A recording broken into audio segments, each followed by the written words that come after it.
కేసీఆర్ గారు 2 పంటలకు రైతు బంధు ఇస్తే 3 పంటలకు ఎందుకు ఇవ్వని అడిగిండు. నువ్వు 3 పంటలు కాదు కానీ 1 పంటకి ఇస్తలేవు కదా నువ్వు. కేసీఆర్ గారు బరాబర్ కరోనా వచ్చినా 2 పంటలకు ఇచ్చిండు. 2 పంటలకు ఇస్తే 3 ఎందుకు ఇస్తలేవన్నావు నువ్వు.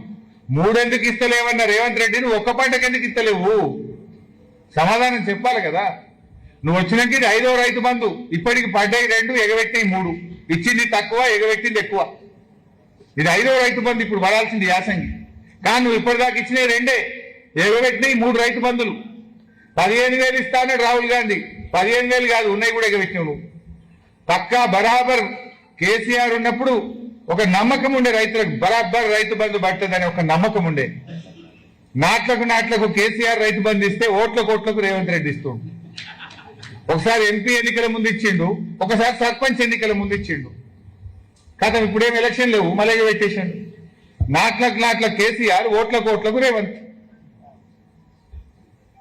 ఇదేం అంటే మీరు గుర్తు తెచ్చుకోండి. ఎంపీ ఎన్నికల ముందు ఒకసారి పడ్డది, సర్పంచ్ ఎలక్షన్ల ముందు ఒకసారి పడ్డది. ఇప్పుడు యాక్చువల్గా ఎంపీటీసీ జెడ్పీటీసీ ఎలక్షన్ ఉంటే పడుతుండే,